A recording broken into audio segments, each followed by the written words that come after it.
जी, आगे चलते हैं तो हमारे पास आ जाता है ये एक्सट्रिंसिक और इंट्रिंसिक पाथवे। इसमें आप देखें सिंपल है। अगर देखें सबसे पहले आता है कॉमन पाथवे। उसमें आप देखें कि ये फैक्टर 10 आएगा। Factor 10 divided by 2 divided by 5 is 2 और 2 एक्टिवेट करेगा फैक्टर 1 को। ये है कॉमन पाथवे। इसमें आप ये देखें कि जो 10 है ये है मेरे पास मतलब फैक्टर 10 है और 5 चाहिए इसको 2 को एक्टिवेट करने के लिए। फैक्टर 2 है थ्रोम्बिन। क्या नाम है? फैक्टर 2 है थ्रोम्बिन। और ये जो 1 है इसका नाम है फिब्रिनोजन।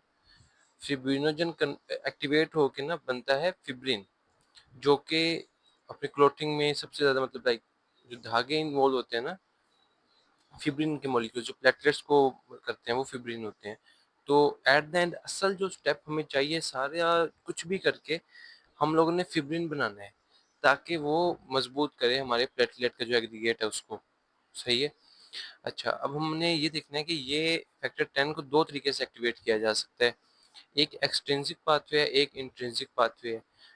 एक्सट्रिंसिक पाथवे ये है कि एक आता है टिश्यू टिश्यू फैक्टर कह लें या फिर टिश्यू थ्रोम्बोप्लास्टिन कह लें। सही है। ये एक्टिवेट होगा और ये एक्टिवेट करेगा फैक्टर 7 को और फैक्टर 7 फिर एक्टिवेट करेगा फैक्टर 10 को। सही है। मैं आपको और मजीद समझाऊंगा। आगे देखें एक फिर जो इंट्रिंसिक पाथवे है ना, इसमें पहले एक्टिवेट होगा फैक्टर 12। फैक्टर 12 एक्टिवेट करेगा फैक्टर 11 को। 11 करेगा 10 को नहीं, 10 तो ये रहा, 9 को। और 8 भी बीच में आ जाएगा इधर, मतलब आप कह लो 8 भी इनके साथ ही आएगा। तो फैक्टर 12 11 8 10 यहाँ आ गया, 9 और 8। तो ये एक्टिवेट कर देगा इसे। 3 और 7, 3 प्लस 7 इज इक्वल टू 10, वो एक्टिवेट करेगा इसे। ये है एक्सट्रिंसिक पाथवे, ये इंट्रिंसिक पाथवे और ये कॉमन पाथवे। अच्छा, अब ये जो फैक्टर 12 है, पहले इंट्रिंसिक पाथवे को देख लें। इसका नाम इंट्रिंसिक क्यों है? असल में अगर जो मसला हो ना आपकी एंडोथेलियम का, आपके एंडोथेलियम का मसला हो या फिर वहाँ रप्चर हुआ है, नीचे वाली बेसमेंट मेम्ब्रेन एक्सपोज हो गई है, सही है, तो तब एक्टिवेट होगा फैक्टर 12। अगर वेसल के अंदर अंदर का ही मसला है तब एक्टिवेट होगा फैक्टर 12 और इंट्रिंसिक पाथवे एक्टिवेट करेगा और वहाँ क्लोटिंग करवाएगा।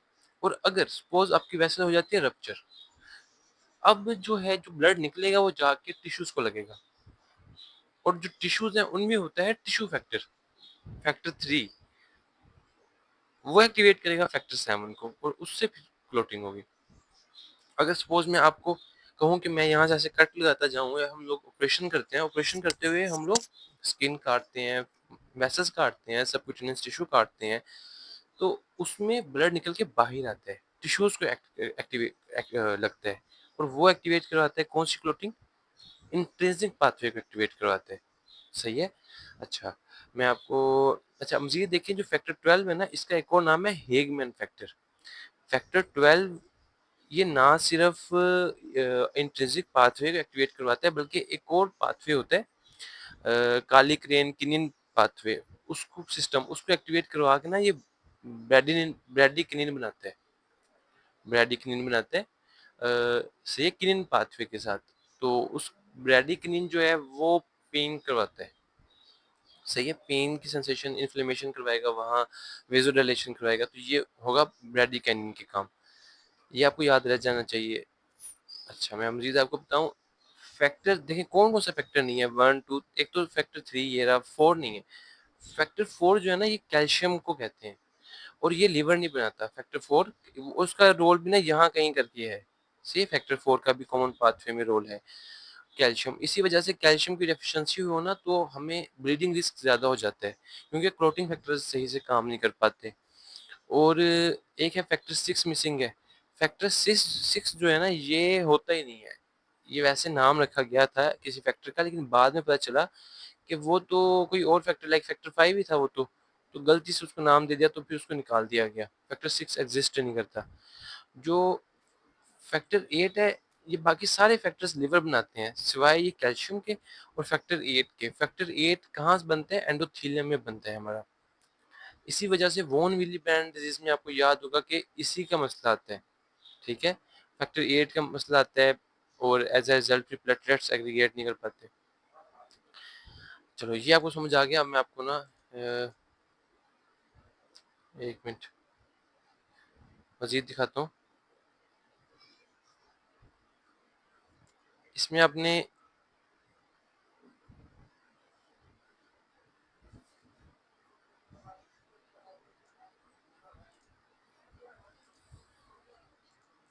अच्छा एक और बात याद रखें, देखिए हेपरिन हम लोग देखते हैं कि इंट्रिंसिक, पहले इसको पढ़ लेते हैं। इंट्रिंसिक पाथवे कब एक्टिव होगा?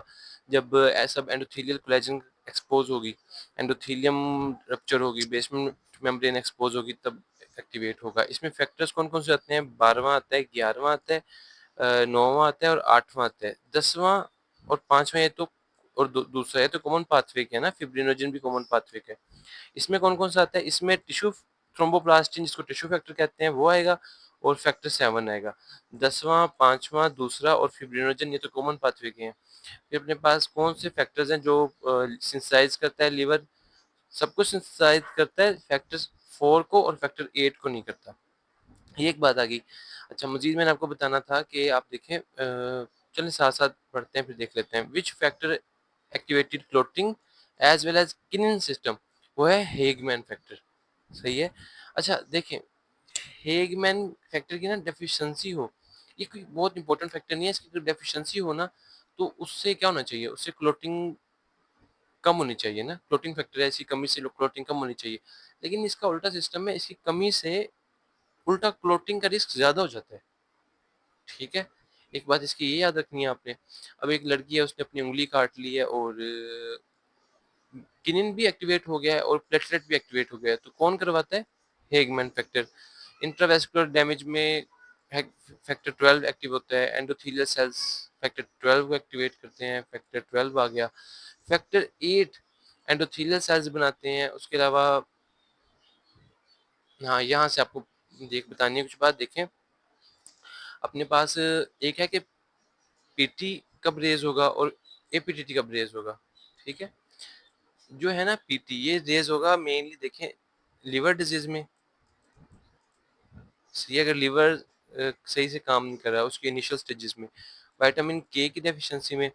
लिवर ने ना विटामिन के थ्रू काम करना होता है। और दूसरा वारफरिन, मैं कोई देखें वारफरिन याद रखें। अगर एक बंदा वारफरिन लेगा तो वारफरिन क्या करती है, वो लिवर पे जाके विटामिन के को काम नहीं करने देती। तो इस वजह से ये तीनों इकट्ठे लिंक हैं। विटामिन वारफरिन या तो बंदा यूज कर रहा हो या विटामिन के की डेफिशिएंसी हो या लिवर का मसला हो, तो इनिशियल स्टेजेस में ना उसका पीटी कम होगा। लेकिन कुछ दिनों बाद उसका दोनों पीटी भी ज्यादा होगा क्योंकि और एपीटीटी भी ज्यादा होगा, क्योंकि लिवर ने ही एट द एंड सारे क्लोटिंग फैक्टर्स बनाने हैं ना। तो इस वजह से एट द एंड बाद में दोनों रेज होंगे। तो बाज सिनेरियोज में आप देखोगे वो कहेगा पीटी रेज्ड है, तब भी मुराद यही है। बाज सिनेरियोज में कहेगा कि पीटी भी रेज्ड है, एपीटीटी भी रेज्ड है, तब भी मुराद यही है। अच्छा, जो एपीटीटी रेज कब होगा? हेपरिन अगर आप इस्तेमाल कर रहे हो हीमोफीलिया। सही है, हेपरिन हीमोफीलिया इनमें, और साथ में वॉन विली ब्रांड जिसमें भी, इनमें एपीटीटी ज्यादा होते हैं। सही है।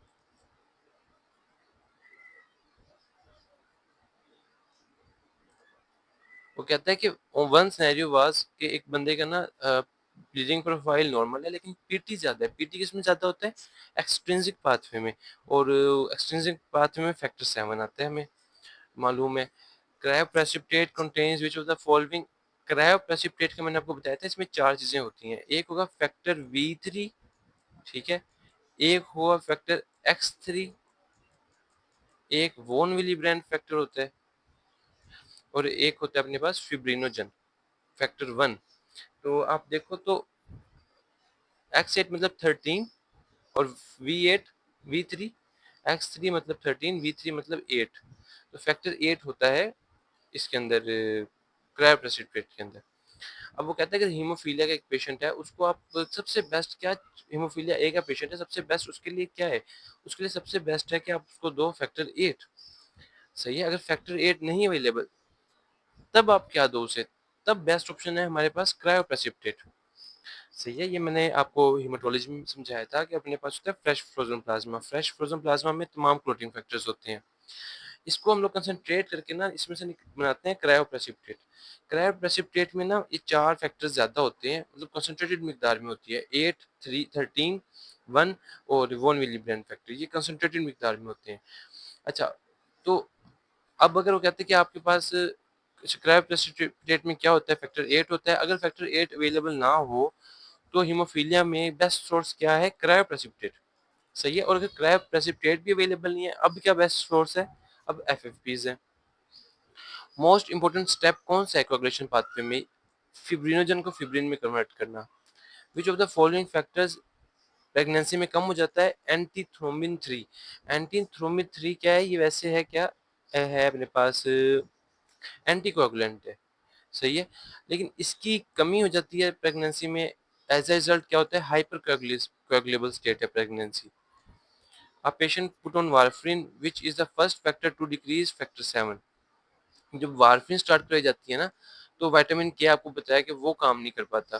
विटामिन के हम देखेंगे आगे कि विटामिन के फैक्टर 1, 9, 7 एंड 2 को करता है, ये विटामिन के इनको रिएक्टिव करता है। और साथ में 2 प्रोटीन्स होती हैं, प्रोटीन सी और एस, ये एंटीकोगुलेंट्स हैं, इन दोनों प्रोटीन्स को भी करते हैं। तो खैर सबसे पहले जो फैक्टर्स में से सबसे पहले जो फैक्टर कम होगा ना, जिसकी सबसे शॉर्ट हाफ लाइफ होगी, क्योंकि देखिए जब जब वारफरिन देंगे तो विटामिन के ने काम करना छोड़ दिया। अब ये जो फैक्टर्स है ना 7, 2, 9 और 10, ये अपने जितने मौजूद हैं ब्लड में बस वही है, नए नहीं बन रहे। जिस तरह इनकी हाफ लाइफ होगी उस तरह ये कम होना शुरू हो जाएंगे। सबसे कम होगी हाफ लाइफ 7 की, सबसे पहले 7 जाएगा, फिर अगला जाएगा, फिर उससे नेक्स्ट जाएगा। ठीक है, जिस तरह उनकी हाफ लाइफ होगी ये हम डिस्कस करेंगे बाद में। अब वो कहते हैं फर्स्ट फैक्टर कौन सा जाएगा वारफरिन देने से, फैक्टर 7 जाएगा। 6 घंटे की तकरीबन इसकी हाफ लाइफ होती है। Fibrin is stabilized by factor 13। अच्छा, अभी मैंने आपको बताया कि फैक्टर 13 भी तो है, जबकि हम लोग ने ये पाथवेज जो सारे पढ़े हैं वो फैक्टर 12 तक पढ़े हैं। तो 13 कहाँ जाता है, जो एंड पे हमारा फिब्रिन बनता है ना, फिब्रिन, इसको इसको स्टेबलाइज करता है फैक्टर 13। सही है, इसको कहते हैं फिब्रिन स्टेबलाइजिंग फैक्टर भी कहते हैं इसे। तो यही उसने पूछा, fibrin is stabilized by factor 13 which is the best source given for factor 9। Factor 9 अगर किसी हेमोफीलिया बी का पेशेंट है तो उसमें आपने फैक्टर 9 देना होता है। आप कैसे दोगे, एक तो सोर्स है कि आप उसको फैक्टर 9 ही लगा दो। अगर वो अवेलेबल नहीं है तो दूसरा क्रायोप्रेसिपिटेट। नहीं, क्यों, क्रायोप्रेसिपिटेट में तो फैक्टर 9 है ही नहीं। तो इनके लिए सेकंड बेस्ट सोर्स है एफएफपीज। अच्छा, एक्सट्रिंसिक और इंट्रिंसिक पाथवे मर्ज कहाँ करते हैं, फैक्टर 10 पे। और फैक्टर 10 को स्टुअर्ट पाथवे फैक्टर भी कहते हैं। कैसे याद करना है, जो कॉमन पाथवे हैं वो कहाँ से स्टार्ट हो रहे हैं, फैक्टर 10 से स्टार्ट हो रहा है, फैक्टर 10 से स्टार्ट हो रहा है, इसीलिए इसको फैक्टर 10 भी कहते हैं, जस्ट टू रिमेम्बर। ठीक है। अच्छा, factor involve in endothelial injury repair, platelets. सही है। Investigation of bleeding disorder 2-year-old boy revealed factor 8 deficiency है, हीमोफीलिया ए है, जो कि एक्स लिंक्ड रिसेसिव डिजीज है। मतलब मेल्स को ज्यादा इफेक्ट करती है, फीमेल्स में तभी होगी जब दोनों उनके एक्स रिसेसिव होंगे, तो उनमें इतनी कॉमन नहीं है, वो कैरियर होती हैं। मेल्स जबकि उनमें एक ही एक्स होता है, वो रिसेसिव होगा तो इफेक्टेड हो जाएंगे। इन विवो कोएगुलेशन में कौन सा फैक्टर एक्टिवेट होता है, इन विवो मतलब विद इन बॉडी फैक्टर 7 ठीक है। मेजरली कोई पूछे ना अगर तो फैक्टर 8 ही, फैक्टर 7 ही आपने कहना है। इन विवो कोएगुलेशन में फैक्टर 7 का सेंट्रल रोल है activation of other clotting factors में। Clotting factor which is not required for the process of blood coagulation via intrinsic pathway में फैक्टर 7 की कोई जरूरत नहीं है, वो एक्सट्रिंसिक का फैक्टर है। ये आपको मैंने बता दिया, ये आपने 1972 से याद रख लेना है, 1972। सही है। 71 में जंग हुई थी, 1971 में जंग हुई थी, और उसके बाद फिर 72 में फिर ये क्लोटिंग वगैरह हुई थी। ठीक है। विटामिन के डेफिशिएंसी फैक्टर, तो प्रोथ्रोम्बिन है, फैक्टर 2 है, विटामिन के डेफिशिएंसी से इफेक्ट होता। और अगर विटामिन के की डेफिशिएंसी होगी तो क्या ज्यादा होगा, पीटी ज्यादा होगा, और ज्यादा टाइम गुजर जाएगा तो एपीटीटी भी ज्यादा हो जाएगा। जबकि ब्लीडिंग टाइम नॉर्मल रहेगा। ब्लीडिंग टाइम क्या बताता है, प्लेटलेट्स के फंक्शन को बताता है। तो प्लेटलेट सही फंक्शन करेंगे लेकिन क्लोटिंग फैक्टर्स काम नहीं कर पाएंगे। जबकि जो प्लेटलेट डिसऑर्डर्स होते हैं जैसा कि आईटीपी, उसमें ब्लीडिंग टाइम ज़्यादा होगा, ठीक है, प्लेटलेट काउंट कम होगी।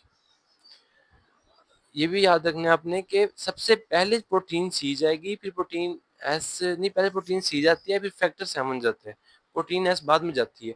प्रोटीन सी, अच्छा, प्रोटीन सी की बिना तकरीबन 6 घंटे की होती है, लेकिन ये फैक्टर 7 से भी पहले चली जाती है। इसमें आपने यूं याद रखना है, प्रोटीन सी जो है ना, सी मतलब कॉर्पोरल, कॉर्पोरल, और एस है सार्जेंट, ठीक है, एस है सार्जेंट। तो वो सार्जेंट बड़ा ओहदा होता है कॉर्पोरल से फौज में ना, कहते नहीं है यस सार्जेंट, ठीक है ना, तो वो सार्जेंट जो है वो बड़ा ओहदा होता है। तो पहले कॉर्पोरल मरते हैं, एंड पे सार्जेंट जाता है लड़ने ना, तो कॉर्पोरल पहले जाएंगे। और इसी वजह से ना प्रोटीन सी के पहले जाने से, देखिए प्रोटीन सी और एस जो है एंटी कोएगुलेंट है, क्या है, एंटी कोएगुलेंट। और जो फैक्टर्स हैं, फैक्टर 7 वगैरह 2 10, ये सारे क्या है, क्लोटिंग फैक्टर्स। अब जब हम वारफरीन स्टार्ट करवाते हैं ना किसी बंदे को, उसका विटामिन खत्म हो गया, विटामिन खत्म होने से ये सारे फैक्टर्स जाएंगे, आहिस्ता खत्म हो जाएंगे।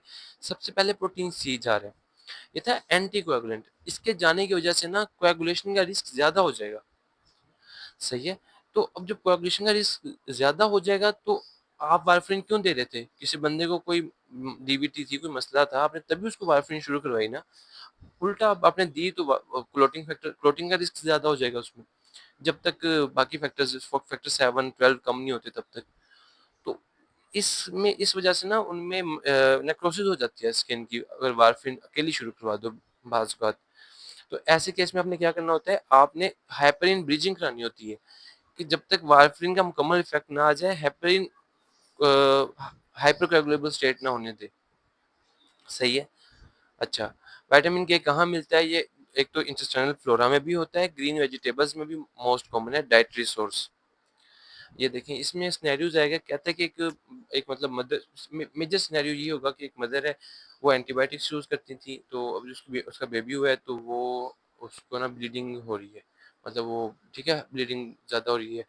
तो क्या सीन है असल में, देखो जो बच्चा है ना न्यू नेट, उसके अंदर विटामिन के अच्छा नहीं होता सोर्स। उसकी वजह ये है, एक तो आपको बताया कि इंटेस्टाइनल फ्लोरा बनाता है विटामिन के, अब उसमें तो इंटेस्टाइनल जो गट है वो भी स्टेरिलाइज्ड है, उसमें इतना कोई है नहीं फ्लोरा। सेकेंडली, हमने कहा कि हम लोग वो ग्रीन वेजिटेबल्स वगैरह में होते हैं, तो ब्रेस्ट मिल्क में इसकी कमी होती, इतना ज़्यादा नहीं होता, तो वो भी सोर्स नहीं मिल रहा है इसको, प्लेसेंटा भी ट्रांसफर नहीं करती ज़्यादा। तो एज अ रिजल्ट बच्चा वैसे ही विटामिन के की डेफिशिएंसी, प्रोन टू विटामिन के डेफिशिएंसी होता है, और इसी वजह से हम जितने भी न्यू बॉर्न्स होते हैं उनको एक आईएम विटामिन के का इंजेक्शन लगाते हैं। लेकिन अगर मदर एंटीबायोटिक्स भी ले रही है, तो मदर का खुद के विटामिन के भी कम हो जाएगा, क्योंकि एंटीबायोटिक्स लेगी तो उनका गट का फ्लोरा में विटामिन के जो बैक्टीरिया मर जाएंगे, और विटामिन के जो है वो माँ को भी कम मिलेगा। तो अगर मदर को कम मिल रहा है तो वो बच्चे को और कम देगी, तो बच्चा ज्यादा रिस्क पे हो जाएगा ब्लीडिंग के ना। तो ये सिनेरियो होगा, न्यूनेट है और मदर है वो एंटीबायोटिक्स लेती रही है प्रेगनेंसी में, तो क्या मसला है, विटामिन के लगाओ बच्चे को। इसी तरह किसी बंदे को एब्डोमिनल इंजरी थी, एंटीबायोटिक्स ले रहा था काफ़ी अरसे से, टीपीएन में भी है ऊपर से वो, और पेशेंट 40, अब उसके ना प्लेटलेट काउंट नॉर्मल है, लेकिन पीटी भी नॉर्मल ही है, विटामिन के की डेफिशिएंसी, वाइल पीटी 14 सेकेंड, वैसे 13 थोड़ा सा ज़्यादा है, तो ठीक है, वैसे 13 तक होता है गालबन। अच्छा, पीटी और एपीटीटी ये है ना, ऐसे नहीं आप डिसाइड कर सकते कि ठीक है कि नहीं, इसके साथ एक कंट्रोल, हर लैब अपना कंट्रोल देती है साथ में। पीटी बताएगी कि इस पेशेंट का इतना है, और कंट्रोल देगी कि इतना कंट्रोल है हमारा। इसी तरह एपीटीटी भी होगा और उसका कंट्रोल होगा। जो आईएनआर है ना, आईएनआर जो है वो स्टैंडर्डाइज्ड पीटी है, उसके लिए कंट्रोल की जरूरत नहीं है। आपने देखा होगा कभी भी आईएनआर के नीचे आई कंट्रोल आईएनआर नहीं लिखा होता। उसकी वजह यही होती है कि जो आईएनआर है ना वो स्टैंडर्डाइज्ड पीटी है, उसका मकसद भी ये है कि किसी भी लैब से करवा लोगे ना तो वो अपनी एक वैल्यू दे देगा, जो कि मतलब हर जगह वही वैल्यू होगी उस, ठीक है। तो खैर पीटी ज़्यादा है तो हम विटामिन के डेफिशिएंसी, एक पेशेंट है वो उसका पीटी ज़्यादा है, एपीटीटी भी ज़्यादा है, तो मतलब सब परेशान नहीं होना, अगर अकेला पीटी ज़्यादा है तब भी विटामिन के डेफिशिएंसी हो सकती है, दोनों ज़्यादा हो तब भी विटामिन की डेफिशिएंसी हो सकती है। प्लेटलेट काउंट नॉर्मल है, एंटीबायोटिक्स का यूज़ किया था विटामिन के, पीटी टाइम ज़्यादा है, एंटीबायोटिक्स यूज़ की थी विटामिन के। एक बंदा है क्रोनिक अल्कोहल है, अल्कोहलिक है, और उसके ब्रूजिंग है, मिनिमल ट्रॉमा है, ये सब कुछ हो रहा है, तो विटामिन के उनकी डाइट अच्छी नहीं होती, वो वेजिटेबल्स वगैरह तो वैसे ही नहीं खाते, ठीक है। अब 14 ईयर ओल्ड बॉय, उसको ना प्रोफ्यूज प्रोलॉन्ग्ड ब्लीडिंग है माइनर ट्रॉमा के बाद, और क्रोनिक डायरिया रहा है उसे, और कोई फैमिली हिस्ट्री नहीं है। अगर फैमिली हिस्ट्री होती है ना तो हम हीमोफीलिया सोचते हैं, उसमें कोई फैमिली हिस्ट्री नहीं है, और क्रोनिक डायरिया भी एक हमें मिला है। क्रोनिक डायरिया जब होगा तो मतलब माल एब्जॉर्प्शन होगी, फैट अच्छे से एब्जॉर्ब नहीं होगा, विटामिन के जो कि फैट सोल्यूबल विटामिन है वो एब्जॉर्ब नहीं होगा। दूसरा, जब डायरिया है तो एंटीबायोटिक्स भी इस्तेमाल की होगी इन्होंने, तो एज अ रिजल्ट ये सब मिल मिला के विटामिन के की तरफ ही जाता है। और ब्लीडिंग टाइम देखें नॉर्मल है, 2 से 7 मिनट तक गाल में नॉर्मल होता है, और दूसरा क्लॉटिंग टाइम जो है वो 50 मिनट्स है, ठीक है। तो ये अपना ज़्यादा है। अच्छा, deficiency of which vitamin will lead to, PT ज़्यादा करवाएगा विटामिन के की डेफिशिएंसी से प्रोथ्रोम्बिन की सिंथेसिस, मतलब फैक्टर 2 की सिंथेसिस इफेक्ट होती है, हमें पता है 2 की भी होती है, 9 की भी होती है, 10 की भी होती है, 7 की भी होती है। प्रो 2 आ गया, 2 आ गया, सही है। और बेस्ट सोर्स क्या है? ग्रीन वेजिटेबल्स, विटामिन के, विटामिन के, नॉर्मल फ्लोरा जो है इंटेस्टाइन्स का विटामिन के बनाता है, 2, 7, 8, जो 2, 7, 9, 10 फैक्टर के डेफिशिएंसी, न्यू बोर्न है, डायबिटीज का नहीं ताल्लुक इसके साथ, ठीक है। डायबिटीज का ताल्लुक नहीं है, वैसे ही हर बच्चा जो है ना न्यू बोर्न, वो सारे ही रिस्क पे होते हैं। तो अगर माँ में किसी वजह से भी कमी होगी तो उसकी वजह से विटामिन के की डेफिशिएंसी मजीद वर्स हो जाएगी बच्चे में। एक घर में डिलीवरी हुई है, न्यू नेट है, तो उसको वही ब्लीडिंग रैश वगैरह है, तो विटामिन के डेफिशिएंसी। पीटी टेस्ट हम कब करवाते हैं? जॉन्डिस में करवाते हैं, ये हिपैटिक फंक्शंस देखने के लिए करवाते हैं। आपको बताया कि लीवर का मसला हो तभी पीटी ज़्यादा होता है। और जो, ठीक है, पीटी हम एल्ब्यूमिन भी चेक करते हैं, लेकिन जो एल्ब्यूमिन है ना वो 21 दिनों बाद जाके कम होगी, जबकि पीटी जो है वो विद इन 6 आवर्स आपको कम मिल जाएगा लीवर के मसले में ना, लिवर फेलियर में। अच्छा, heparin primarily works through anti thrombin 3, ये हमें पता है। जो हेपरिन है इसमें दो आती है, एक आती है जो मतलब बड़ी हेपरिन है, वो वो एंटी थ्रोम्बिन 3 को बाइंड करती है, और उसके बाद वो फिर इनहिबिट करती है किसे? फैक्टर 2 को और फैक्टर 10 को, सही है। और देखा जाए तो दोनों ही कॉमन पाथवे के फैक्टर्स हैं। अच्छा, जबकि फैक्टर जो हेपरिन है, जो एक होते हैं लो मोलेकुलर वेट हेपरिन, ठीक है, जो लो मोलेकुलर हेपरिन है हेपरिन, ये भी एंटी थ्रोम्बिन 3 के थ्रू इनहिबिट करती है, फैक्टर सिर्फ 10 को, ये थ्रोम्बिन को इनहिबिट नहीं करती, एक बात। अच्छा, दूसरी बात ये आपने याद रखनी है कि जो हेपरिन है ना ये प्रेगनेंसी में सेफ है, खास तौर पे ये low molecular weight heparin IV form में देते हैं हम लोग, और ये प्रेगनेंसी में सेफ है। जबकि जो वारफिन है वो सेफ नहीं है, वारफिन हम लोग ओरली दे सकते हैं, उसका ये फायदा है। हेपरिन हमें आईवी देनी पड़ती है, सही है। और अब आगे हम सीओ देखते हैं तो हमें समझ आएगी।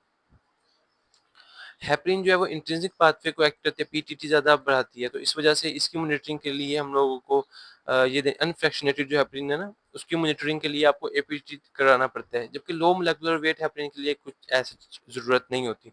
वारफरिन जो है वो एक्सट्रिंसिक पाथवे को इनिशियली करती है इफेक्ट, बाद में दोनों को करती है, तो उसमें आपने क्या करना होता है, उसमें पीटी आपने रेज होता है, इसलिए आपने आईएनआर उसमें करवाना होता है बार बार। अच्छा, ट्रू अबाउट वारफरिन क्या है कि factor affecting is factor 2 effect होता है, वारफरिन विटामिन के और विटामिन के फैक्टर 2।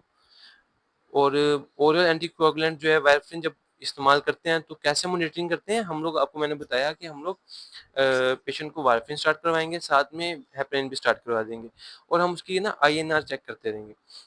आईएनआर हमने रखना होता है 2 से 3 के दरमियान। जब 2 से 3 के दरमियान आ जाएगा ना आईएनआर, तब फिर हम हेपरिन बंद करवा देंगे और सिर्फ वारफरिन पे रखेंगे। तो मॉनिटरिंग हम करते हैं आईएनआर के थ्रू, ठीक है। वारफरिन की मॉनिटरिंग करते हैं आईएनआर के थ्रू, जबकि हेपरिन की करते हैं, अनफ्रैक्शनेटेड हेपरिन की करते हैं एपीडीटी के थ्रू। और फर्स्ट ट्राइमेस्टर में अगर एट्रियल फिब्रिलाइजेशन हो गया तो आप क्या दोगे? मदर है, प्रेग्नेंट है, तो अब वारफरिन तो नहीं दे सकते, आपको हेपरिन देनी पड़ेगी। हेपरिन प्लेसेंटा क्रॉस नहीं करती, वारफरिन करती है, टेट्रोजेनिक है। Warfarin toxicity treated by FFPs. Warfarin में क्या होता है, क्लोटिंग फैक्टर्स को हमने इनहिबिट कर दिया ना, तो अब इसका हल क्या है? फौरन आपको रिलीफ चाहिए तो आप फौरन फ्रेश क्लोटिंग फैक्टर्स दे दो जो कि फ्रेश फ्रोजन प्लाज्मा में होते हैं, और विटामिन के दे दो जो कि डिलेड इफेक्ट आएगा, क्योंकि विटामिन के जाएगा जाके फिर लिवर में जो जिनको जिसने एक्टिवेट करना था 1972 को, उनको एक्टिवेट करेगा, उसके बाद वो आएंगे ना ब्लड में। जबकि जो एफएफपीज है वो अपने फ्रेशली अंदर डाल दिए। हेपेरिन एंटीथ्रोम्बिन 3 के थ्रू वर्क करता है। हेपेरिन फैक्टर 10 और फैक्टर 2 को इनहिबिट करता है। लो मोलेकुलर वेट हेपेरिन जो है फैक्टर 10 को करता है। Heparin histamine protease release from mast cells and basophils, ये दोनों रिलीज करते हैं। सही है। हेपेरिन ये नेचुरली अकरिंग हमारे पास जो एंटीकोएगुलेंट है ना हेपेरिन, ये हमारे पास होता है मास्ट सेल्स के अंदर। अच्छा, हेपेरिन इनहिबिट्स ये क्लोटिंग से रोकता है। हेपेरिन जो है वो इंट्रिंसिक पाथवे को, अच्छा ये आपने याद रखना है, ये क्लोटिंग को इनहिबिट करता है, प्रोपगेशन को रोकता है। सही है, बने हुए क्लोट को नहीं तोड़ता, वो तोड़ेगा थ्रोम्बोलिटिक, जिस तरह के प्लाज्मिनोजन जो होते हैं ना हमारा, वो रोकेगा। Heparin acts on which pathway, intrinsic pathway, low molecular weight heparin, और दोनों में क्या सिमिलरिटी है, दोनों ही 10A को इनहिबिट करते हैं, जबकि जो अनफ्रैक्शनेटेड है वो सिर्फ 2 को करते हैं। इसको नहीं करता वो, ये नहीं करता 2 को। हेपेरिन नीड्स विच एंटीकोएगुलेंट फैक्टर, किसकी जरूरत होती है इसको, एंटीथ्रोमिन 3 के थ्रू एक्ट करता है ये। नेचुरली एंटीकोएगुलेंट कौन सा है हमारे पास, हेपेरिन है। नेचुरल अकरिंग फिब्रिनोलिटिक कौन है, प्लाज्मिनोजन है, जो कि एक्टिवेट होकर प्लाज्मिन में कन्वर्ट होगा और वो फिर फिब्रिनोलिसिस करेगा और डी डाइमर्स बनेंगे। Which antithrombotic is present naturally in blood, heparin. Naturally occurring thrombolytic क्या है, प्लाज्मिनोजन। ओल्डर हेपेरिन क्या चाहिए होता है, एंटीथ्रोमिन 3 चाहिए हेपेरिन को। Anticoagulants are contraindicated in thrombocytopenia, thrombocytopenia में पहले ही आप ब्लीडिंग रिस्क ज्यादा है ना, तो आपने एंटीकोएगुलेंट्स क्यों देने। प्रेगनेंसी रिड्यूस फैक्टर एंटीथ्रोमिन 3 की कमी हो जाती है प्रेगनेंसी में, तो एज अ रिजल्ट हाइपरकोएगुलेबल स्टेट है इसकी वजह से। और हाइपरकोएगुलेबल स्टेट रखने की वजह ये है कि जब पार्टम हो तो ज़्यादा ब्लीडिंग ना हो, जल्दी क्लोटिंग हो जाए। अच्छा, अब हमने ये मेटास्टैटिक क्लासिफिकेशन पढ़नी है और डिस्ट्रोफिक। सिंपल सी चीज़ है, मेटास्टैटिक क्लासिफिकेशन ये है कि आपका कैल्शियम लेवल बहुत ज़्यादा है किसी वजह से, उसका मोस्ट कॉमन काज है हाइपरपैराथायरॉयडिज्म। किसी को हाइपरपैराथायरॉयडिज्म है, कैल्शियम बहुत ज़्यादा है, वो जहाँ जाके जगह जगह पे उधर डिपॉजिट हो जाएगा, तो उसे कहेंगे मेटास्टैटिक क्लासिफिकेशन। और अगर डिस्ट्रोफिक क्लासिफिकेशन के डैमेज एरिया होगा कोई कैंसर होगा या कुछ ऐसा, और वहाँ जाके कैल्शियम डिपॉजिट हो जाएगा, तो वो डिस्ट्रोफिक क्लासिफिकेशन है। टीबी का पेशेंट है, वहाँ नेक्रोसिस होती है, कैविटेशन होती है, तो क्लासिफिकेशन हो रही है, डिस्ट्रोफिक क्लासिफिकेशन है।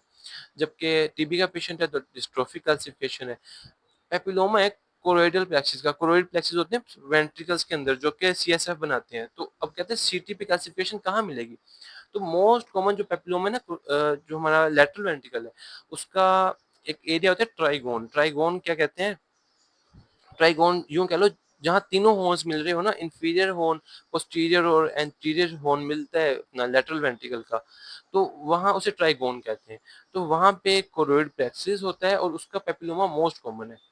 तो वही उसने पूछा है कि उसमें फिर उसकी कैल्सिफिकेशन भी हो जाती है, तो कहाँ मिलेगी calcification, trigon of lateral ventricle में आपको मिलेगी। Most common cause of metastatic calcification क्या है, हाइपरपैराथायरॉयडिज्म। डिस्ट्रोफिक कैल्सिफिकेशन नेक्रोटिक टिश्यू में होती है, और कहते हैं सोमोमा बॉडीज हैं। सोमोमा बॉडीज भी ऐसे ना, ऐसे अपना कंसेंट्रिक से रिंग्स होती हैं, इनमें क्लासिफिकेशन हुई होती है, और पेपिलरी कार्सिनोमा ऑफ थायराइड के अंदर ही पाई जाती हैं, और भी कुछ और भी ट्यूमर्स जिसमें पाई जाती हैं, तो इसमें डिस्ट्रोफिक कैल्सिफिकेशन की वजह से होता है। सही है, अभी के लिए इतना करते हैं।